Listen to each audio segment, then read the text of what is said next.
Hello friends, welcome to my Suju's kitchen. আমি রান্নার video ছাড়ি, কিন্তু আমি ক্যামেরার সামনে আসতে পারি না, কারণ আমি একা একা ভিডিও করি। হ্যাঁ, সেই কারণে আমি ক্যামেরাটা ধরতেও পারি না, অথচ ভিডিওটা ওপেন দেখাতেও পারি না। আমি সবসময় রান্নার ভিডিও ভয়েস করেই ছেড়ে দিই। তো আজকে আমি ওপেন কিন্তু আপনাদের সামনেই রান্না করবো। আর যে রান্নাটা করব সেটা হচ্ছে একটা সিম্পল রান্না, জাস্ট তরকার ডাল।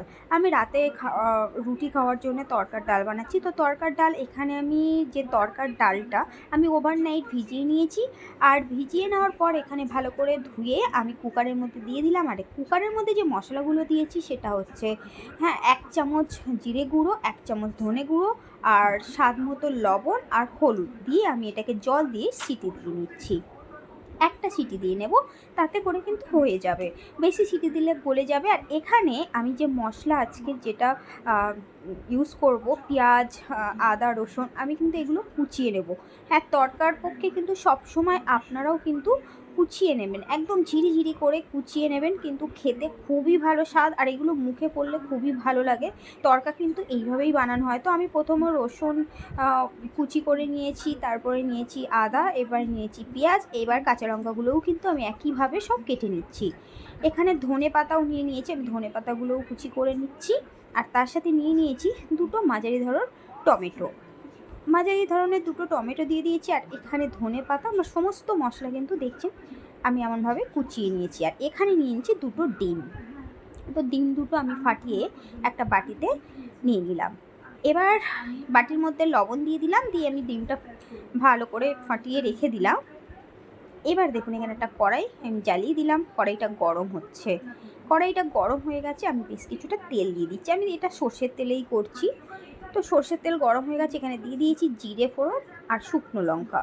তো জিরে ফোড়ন শুকনো লঙ্কা স্মেল হয়ে গেছে, এবার দিয়ে দিচ্ছি পেঁয়াজটা বেশ মিনিট খানেক ধরে নাড়িয়ে নিয়েছি। বেশি কিন্তু পেঁয়াজটা ভাজা যাবে না, আমি এমন একটু সাদাটেই দেখতে আছে, কিন্তু ভাজা হয়েছে। এবার দিয়ে দিয়েছি রসুনটা দিয়েও কিন্তু আমি বেশ কিছুক্ষণ নাড়াচাড়া করে নিয়েছি।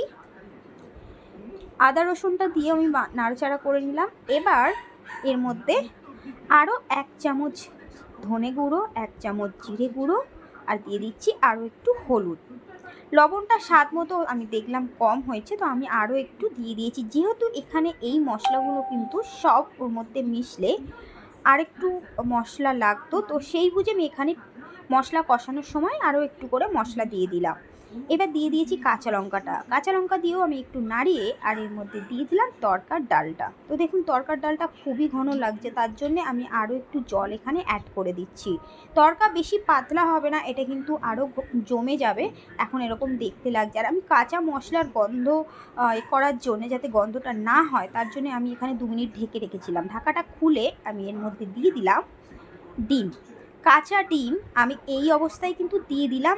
আপনারা ভেজেও স্যাম্বেল করে দিতে পারেন, জাস্ট আমার স্যাম্বেল মনে হয়নি যে এখানে স্যাম্বেল করাটা ঠিক হবে।